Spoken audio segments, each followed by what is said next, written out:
Hello दोस्तों, विद्यार्थियों, कदम दर कदम, हर कदम पर साथ देने वाले मेरे प्रिय सच्चे साथियों। मैं आपका सच्चा साथी, आपके जीवन जिंदगी का शुभचिंतक, मोटिवेशनल स्पीकर श्रवण कुमार यादव दिल की अतल गहराइयों से हार्दिक हार्दिक अभिनंदन वंदन, इस्तकबाल एवं खैर मकदम करता हूँ और अपेक्षा करता हूँ कि आप जहाँ भी हैं, जैसे भी हैं, स्वस्थ एवं सुरक्षित हैं। आज की कक्षा 12 की पुस्तक अभिव्यक्ति और माध्यम के अंतर्गत लेसन 5 विशेष लेखन स्वरूप और प्रकार पाठ नंबर 3 की अनुपम श्रृंखला में कारोबार और व्यापार पर चर्चा करेंगे। आज की इस कवर स्टोरी में जीत, जज्बे, जोश, जुनून की बात करेंगे। अगर जुनून कम है तो शरीर में खून भर लो। आज करना है, जरूर कर लो। कल समय नहीं मिलेगा, आज भरपूर कर लो। क्या सोचते हो, सोचने से है कुछ फायदा? चिंता नहीं, चिंतन ही है एक कायदा। आइए हम आपको लेकर के चलते हैं कारोबार और व्यापार की दुनिया में, कि कारोबार और व्यापार की दुनिया आपकी कैसी है। इस दुनिया को जानना जरूरी है। कारोबार और व्यापार को पहले हम समझ लेते हैं। जब हम छोटे छोटे सामानों का व्यापार करते हैं, उसी को हम व्यापार कहते हैं। लेकिन जब हम बड़े बड़े सामानों का व्यापार करते हैं तो उसी को हम कारोबार कहते हैं। आइए हम आपको लेकर चलते हैं कारोबार और व्यापार की दुनिया में। अगर आप रोज समाचार पत्र पढ़ते हो तो आपने ध्यान दिया होगा कि समाचार पत्र में कारोबार और अर्थ जगत, अर्थ माने आप इसका अर्थ लगा सकते हैं मनी, मनी के संसार से जुड़ी खबरों के लिए अलग से एक पृष्ठ होता है, अर्थात एक पेज होता है उस समाचार पत्र में। कुछ अखबारों में आर्थिक खबरों के 2 पृष्ठ प्रकाशित होते हैं, अर्थात आर्थिक खबरों से संबंधित 2 पेज दिखाई देते हैं। यह कहा जाए तो गलत नहीं होगा कि समाचार पत्र में अगर आर्थिक और खेल का पृष्ठ न हो तो संपूर्ण समाचार पत्र नहीं माना जाएगा। अर्थात किसी समाचार पत्र की आर्थिक और खेल का जो पृष्ठ होता है, उस समाचार पत्र की जान होता है। इसकी वजह यह है कि अर्थ यानी धन, अर्थ का अर्थ यहाँ धन से है, हर आदमी के जीवन का मूल आधार है, अर्थात वह बेस है। पैसा जीने के लिए जरूरी है, मगर पैसे को जीवन का आधार नहीं बनाया जा सकता है। अर्थात हम कह सकते हैं कि हमारे रोजमर्रा के जीवन में, अर्थात रोजमर्रा का मतलब डेली जीवन में इसका खास महत्व है। हम बाजार से कुछ चीजें खरीदते हैं, बैंक में पैसे जमा करते हैं, बचत करते हैं, सेविंग करते हैं, किसी कारोबार के बारे में योजना बनाते हैं, अर्थात हम प्री प्लानिंग बनाते हैं, या कुछ ऐसा भी सोचते या करते हैं जिसमें आर्थिक फायदे, अर्थात इकोनॉमिक फायदे हो, नफा नुकसान भी होता है, आदि की बात होती है। तो इन सब का कारोबार और अर्थ जगत से संबंध जुड़ता है, अर्थ जगत यानी मनी की दुनिया से। यही कारण है कि कारोबार, व्यापार और अर्थ जगत से जुड़ी खबरों में काफी पाठकों की रुचि होती है, यानी पढ़ने वाले लोगों की रुचि पाई जाती है। क्योंकि ये जो कारोबार और व्यापार है, अर्थ जगत से जो दुनिया है, उसी पर ये संसार चल रहा है, उसी के लिए भाग रहा है। पैसा पैसा करते हो, पैसा भी क्यों मरते हो। आप अक्सर सुनते होंगे कि शेयर बाजार का सेंसेक्स इतना चढ़ा या नीचे गिर गया। वो क्यों ऐसा होता है? हम उसी पैसे को पाने के लिए कुछ सामान की खरीदारी करते हैं, तो फिर कभी कमी आ जाती है। इससे सेंसेक्स का घटना और बढ़ना जारी रहता है। इसी तरह सोने चांदी के भाव, विदेशी मुद्रा, विदेशी मुद्रा जैसे डॉलर है, पाउंड है। डॉलर यह अमेरिकी मुद्रा है, जैसे हमारे यहाँ रुपया चलता है, उनके यहाँ डॉलर चलता है। ठीक है।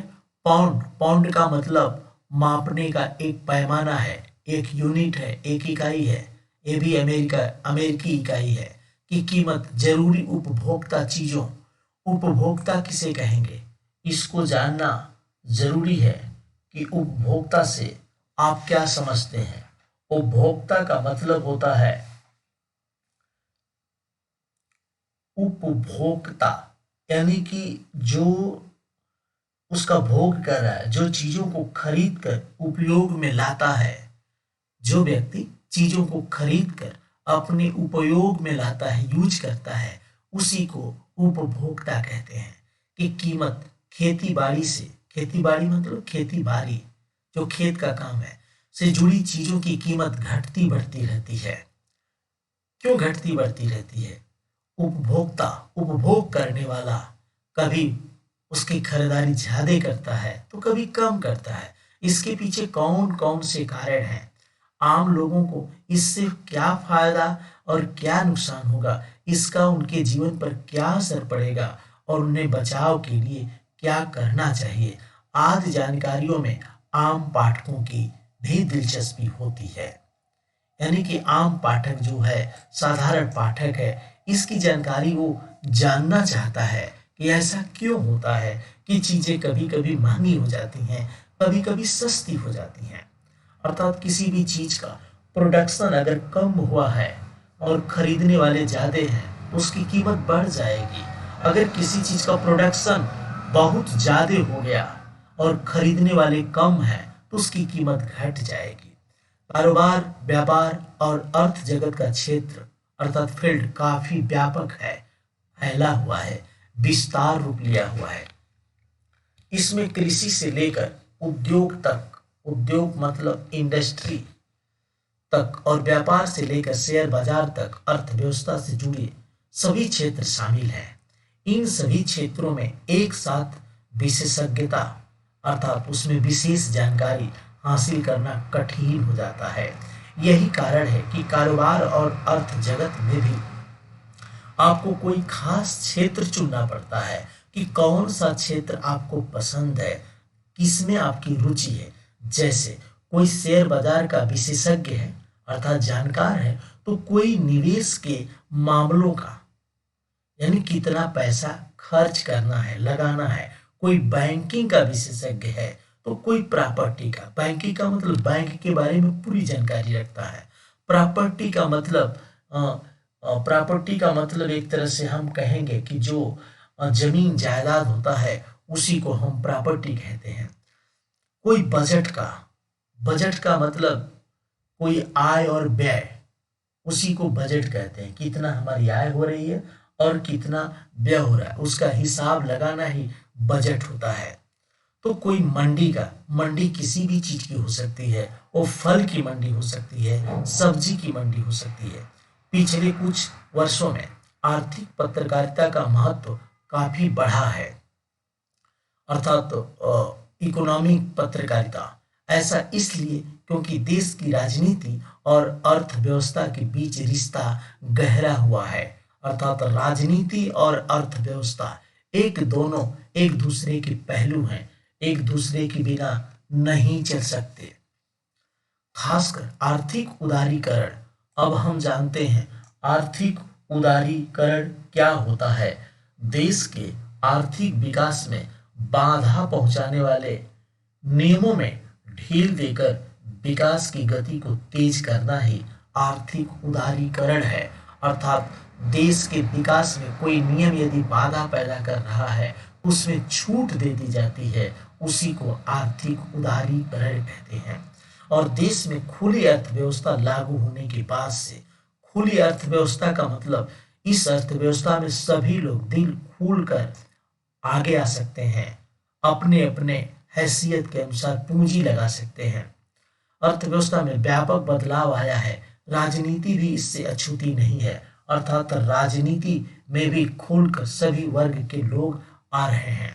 वैसे भी अर्थनीति, अर्थनीति का मतलब धन की नीति, राजनीति का मतलब राज की नीति के बीच गहरा रिश्ता होता है। इसलिए एक आर्थिक पत्रकार को, अर्थात आर्थिक मामलों का पत्रकार को देश की राजनीति और उसमें हो रहे बदलाव अर्थात हलचल की भी जानकारी होनी चाहिए। आर्थिक मामलों की पत्रकारिता, अर्थात जो आर्थिक मामले होते हैं उसकी पत्रकारिता सामान्य पत्रकारिता की तुलना में काफी जटिल होती है, अर्थात कठिन होती है। ऐसा इसलिए क्योंकि आम लोगों को, अर्थात साधारण लोगों को इसकी शब्दावली, अर्थात जो डिफिकल्ट वर्ड है के बारे में या उनके मतलब के बारे में ठीक से पता नहीं होता। उसे आम लोगों की समझ में आने लायक कैसे बनाया जा, यह आर्थिक मामलों के पत्रकार के सामने सबसे बड़ी चुनौती होती है कि इस कठिन शब्दावलियों को कैसे सरल से सरल शब्दों में लिखा जा कि हमारा पाठक उसको समझ सके। लेकिन इसके साथ ही आर्थिक खबरों यानी आर्थिक से संबंधित जो न्यूज है का एक ऐसा पाठक वर्ग भी है, पढ़ने वाला ग्रुप, जो उस क्षेत्र से जुड़ा होने के कारण उसके बारे में काफी जानता है, अर्थात ज्यादा जानकारी रखता है। एक आर्थिक पत्रकार को इन दोनों तरह के पाठकों की जरूरत को पूरा करना पड़ता है। इसलिए आर्थिक मामलों पर विशेष लेखन करते हुए इस बात का हमेशा ध्यान रखना चाहिए कि वह किस वर्ग के पाठक के लिए लिखा जा रहा है, अर्थात कोई विशेषज्ञ पहले से उसके बारे में लिखा जा रहा है कि कोई ऐसा पाठक है जो जानकारी कम रखता है, अर्थात बेसिक चीजों की उसे जानकारी नहीं है, तो सरल शब्दों का इस्तेमाल किया जा। कारोबार और अर्थ जगत से जुड़ी रोजमर्रा अर्थात डेली की खबरें उल्टा पिरामिड शैली में लिखी जाती हैं। उल्टा पिरामिड शैली आपको बताया जा चुका है। शेयर बाजार के एक समाचार के उदाहरण पर गौर कीजिए, ध्यान दीजिए। आइए एक उदाहरण के द्वारा समझते हैं अब कारोबार और व्यापार की दुनिया को। स्टॉकिस्टों की चौतरफा बिकवाली से उड़द टूटी, ये हेडिंग है। स्टॉकिस्टों का मतलब स्टॉक, किसी भी गोदाम में माल को एक जगह अधिक मात्रा में रखने को ही हम स्टॉक कहते हैं। चौतरफा बिकवाली से उड़द टूटी, अर्थात चौतरफा चारों तरफ इसकी बिक्री होने लगी। स्टॉक में जितना सामान रखा है, ठीक है, जब बिक्री ज्यादा होगी और ज्यादा स्टॉक में सामान होगा तो इसका मतलब है कि उड़द टूटी, अर्थात उसके मूल्य में गिरावट आएगी। पैदावार ज्यादा है, खरीदने वाले भी ज्यादा हैं, लेकिन पैदावार की तुलना में खरीदने वाले कम पड़ गए तो उसके मूल्य में गिरावट आएगी। जैसे नई दिल्ली स्थानीय मंडी में स्टॉकिस्टों की चौतरफा बिकवाली से उड़द 2 दिनों में 150 रुपए टूट जाने से गिरकर इतने रुपए रह गई, अर्थात तो उसके मूल्य में गिरावट आ गई। जानते हैं जब किसी चीज की प्रोडक्शन ज्यादा हो जाएगा और खरीदने वालों की संख्या कम रह जाएगी तो खरीदने वाले खरीदेंगे लेकिन उसकी कीमत कम हो जाएगी। मुंबई में भी 100 रुपए लुढ़क कर, अर्थात 100 रुपए नीचे गिरकर 3100 रुपए वाली रुपए बोली गई, अर्थात 3100 रुपया उसका मूल्य, मतलब 100 रुपये कम हुआ तो 3200 से 3100 हो गया। मोठ भी एक खाद्य पदार्थ है। 100 रुपये गिरकर इतने के आसपास रुपए के निम्न स्तर पर आ गई है, अर्थात ये कुंतल का दाम बता रहा है 100 किलो का इतना। मसूर भी एक तरह से उसकी दाल भी होती। ललितपुर एवं सिहोरा लाइन से प्रचुर मात्रा में आने, अर्थात वहां से इसका प्रोडक्शन हुआ, वहां से ज्यादा मात्रा में आई और ग्राहक के कमजोर होने से, ग्राहक के कमजोर का मतलब पैदावार ज्यादा हो गई और कस्टमर खरीदने वाले कम पड़ गए, ठीक है, तो 25-50 रुपए टूट कर, अर्थात 25-50 रुपए भी उसकी कीमत घटी और उसका कितना हो गया 1900 रुपये एवं टोटी 2450। ठीक है, ये खाद्य पदार्थ है, इनके नामों को बताया जा रहा है कि इनकी कीमत में कमी आ गई, रुपए रह गई। अरहर में भी अरहर जो अरहर की दाल है 25 रुपए की मंदी आ गई, अर्थात इसमें भी गिरावट पाई गई, जिससे यहाँ भी मिलों की मांग का मतलब खड़ी अरहर मिल मालिक जो बड़ी बड़ी मशीनें लगाते हैं, जिस खड़ी अरहर से दाल निकाली जाती बनाई जाती है, ये जो मिल मालिक हैं वो इनकी मांग कम करने लगे, जिससे ठंडी पड़ने एवं स्टाकिस्टों की बिकवाली से 45-50 रुपए गिर कर इतना रुपए भाव रह गए। अर्थात जब उसकी मंदी आ जाएगी, ठीक है, खरीदने वालों की कमी आ जाएगी, तो जाहिर सी बात है कि मिल वाले भी उसे ज्यादा से ज्यादा नहीं लेंगे। ठीक है, तो जाहिर सी बात है उसकी गिरावट आएगी, उसकी बात कर रहा है। इसकी दाल में भी 50 रुपए की मंदी आ गई, अर्थात दाल में भी 50 रुपए की गिरावट आ गई। इस तरह जो शेष है उसके बारे में आप नेक्स्ट पार्ट में पढ़ेंगे। इसका कुछ पार्ट इधर आपका बचा हुआ है, उदाहरण के रूप में इसको देखते हैं। दो अखबारों में कारोबार और अर्थ जगत के पृष्ठ को ध्यान से पढ़िए। अगर आप दो अखबार लिए हैं, उसमें कारोबार और अर्थ जगत की जो पृष्ठ है उन दोनों को कह रहा है ध्यान से पढ़िए, तो आपको व्यापार समझ में आ जाएगा। उनमें प्रकाशित खबरों की एक सूची बनाइए, एक लिस्ट बनाइए कि दोनों में क्या क्या अंतर है। उन खबरों की भाषा में इस्तेमाल शब्दों की भी एक सूची बनाइए कि उन खबरों में किन किन शब्दों का इस्तेमाल किया जा रहा है। आर्थिक विषयों पर प्रकाशित टिप्पणियां जो हैं और जो विश्लेषण दिए गए हैं, एनालिसिस जो किया गया है, उसको ध्यान से पढ़िए। इन सब के आधार पर अर्थात इन सब के बेस पर 200 शब्दों की एक रिपोर्ट तैयार कीजिए और बताइए कि आर्थिक विषयों पर लेखन अन्य प्रकार के पत्रकारीय लेखन से किस प्रकार अलग है। जब ऐसा लिस्ट आप बनाएंगे तो आपको पता चल जाएगा कि इसमें अंतर क्या है। दूसरा दे रहा किसी एक समाचार पत्र में प्रकाशित होने वाली मंडी के भाव पर, यानी कि उस मंडी में उसका भाव क्या है, फल का भाव क्या है, सब्जी का भाव क्या है, एक सप्ताह की खबरें और उनका विश्लेषण इकट्ठा कीजिए कि एक सप्ताह में कितने इसके मूल्य में कितनी गिरावट आ रही है और कितनी बढ़ोतरी हो रही है। उसे ध्यान से पढ़िए और बताइए कि क्या वह एक सामान्य पाठक की समझ में आ सकती है। तो आपको खुद पता चल जाएगा कि एक सामान्य पाठक ऐसे शब्दावलियों को समझ नहीं पाएगा। ऐसे शब्दावलियों को समझने के लिए उसको स्पेशल जानकार होना पड़ेगा, स्पेशल एक समय देना पड़ेगा, और ऐसे शब्दावलियों को समझाने के लिए पत्रकारिता की दुनिया में पत्रकार को एक सरल लेखनी का इस्तेमाल करना पड़ेगा। तो व्यापार और कारोबार की दुनिया में आज इतना ही। वक्त है आपसे विदा लेने का। जय हिंद, जय भारत।